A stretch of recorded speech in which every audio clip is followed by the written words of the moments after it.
NuVal, and that's N-U and then V-A-L, short for, I'm assuming, nutritional value. Mm-hmm. And it's a very, very simple 0 to 100, or I guess 1 to 100 numbering system. The higher the number, the more nutritious the food. And joining us on the line right now to talk a little bit about it is NuVal's General Manager, Mike Nugent. Thank you for joining us and welcome to the program. Well, thank you. Thank you for having me on the show. And by the way, your shirt scores 100. Yes. That's awesome. I like that. I thought the same. That's why I grabbed it this morning. So, Mike, how do you... Well, first of all, who came up with the system?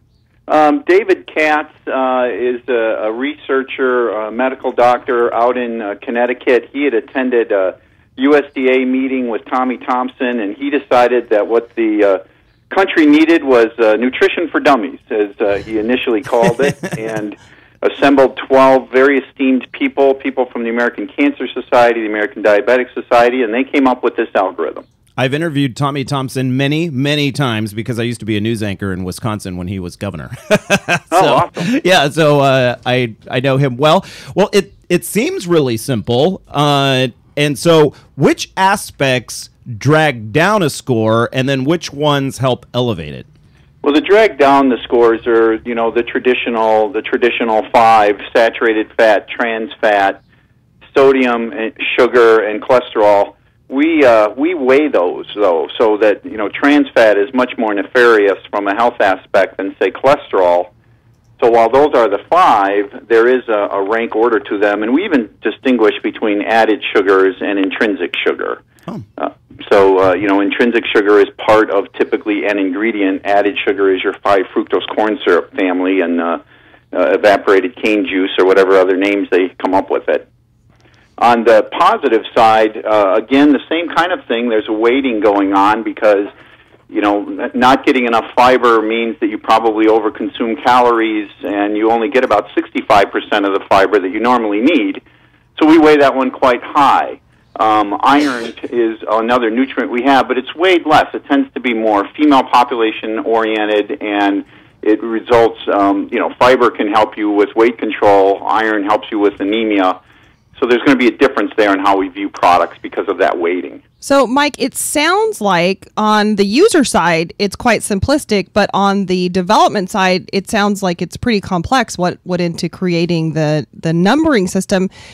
I noticed on the front page of your NuVal website a picture of a jar of applesauce, which is low, like a 4, and an apple, which was high, I think, 96. So it seems really simplistic way to help people make good choices. It is. The basis, and I think the chart you were talking about, I believe we had juice is about a 4 or 6, applesauce is in the 20s, and an apple is 96. Obviously, as you more process the food, you more lose nutrients. But it is an easy system because our belief is people are not going to stop eating frozen pizza and start eating fruit. But there are a lot of differences in the pizza aisle. There are very low sodium, low fat pizzas. There are pizzas that have 1,150 milligrams of sodium in them, which is functionally half the amount of sodium you should consume. So it was made simple so that people could trade up incrementally, because we know that incremental behavioral changes are more sustainable. That's true. Right. What happens, Mike, if every single week here on the show during our news segment, Patty reads some sort of study. This morning it happened to be about coffee and tea helping you avoid strokes. What happens when a new study comes out that might affect the overall nutritional value of one of the food items you've already scored? How do you go about adjusting that number at so many different stores? There's kind of 2 parts to that. Rarely is a single study going to be accepted by the academic community as something people should act on. So it's going to have to be a repeated set of studies. Now, we've known for a while with tea, the antioxidant value of tea is quite strong, and that we take that into account in our scoring.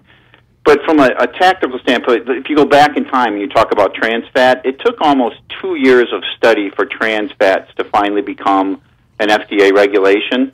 We can easily amend our algorithm in that period of time. once new scores are posted, it takes between 30 and 60 days for a retailer to repost the score and get a known score, a new updated score on the shelf. So that's interesting. Art, do you think that food producers are going to want that score and see that as something that makes their food marketable, especially, I guess, if they get a higher score, they're going to be seeking that out? You know, we're trying to find those guys. The grocery manufacturers are not overwhelming for any third party to evaluate their food. Okay. But you have signed up with a few national chain stores that are embracing this. I believe here in California, is it Rayleigh's where you can find the score? Absolutely. Rayleigh's is a super partner of ours. We have 19 retail chains are adopting this system. Kroger has adopted it for King Soopers in Denver, which is a pretty leading-edge market, as is San Francisco. I just have to stop you quickly. My very first canvas shopping bag that I ever owned in my entire life, I bought in 1990 at a King Soopers in Boulder, Colorado. Yeah. You know, between the kale shirt and getting that bag, you guys are right there. Thank you, Mike. I wish the rest of the population could catch up with you. Maybe the radio show will help get you there. Yeah. But the retail grocery stores have been perceived in several studies that we've seen as being a trusted source for nutrition. Manufacturers haven't been. So this fits perfectly in line with their mission. They want to make a health and wellness statement. They want to take a health and wellness position. And you've kept yourself independent from any food producers, right? Yes, absolutely. We will not take any funding from them unless it's to score their foods, and that's just to cover the cost. But we don't take any advertising. There aren't any, specific sort of development partnerships.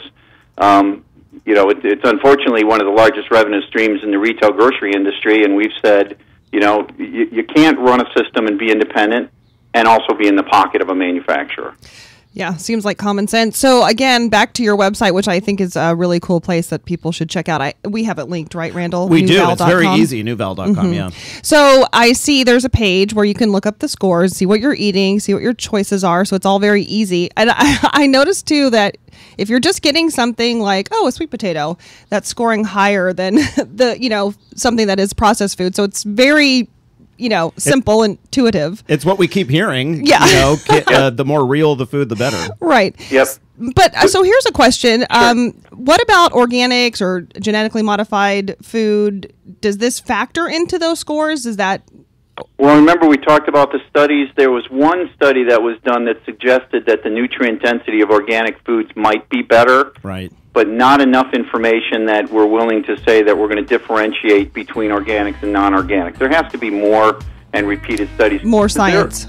There are also some studies that say that it isn't more nutritious. Okay. Right. So Mike Nugent with I almost called him Mike NuVal. Mike Nugent with NuVal, NuVal.com. It's how you find him on the web. Mike, thank you for joining us this morning. We'll be looking for those numbers. Thank you. I hope to get them out there to you. All right, stick around, everyone. We'll be talking about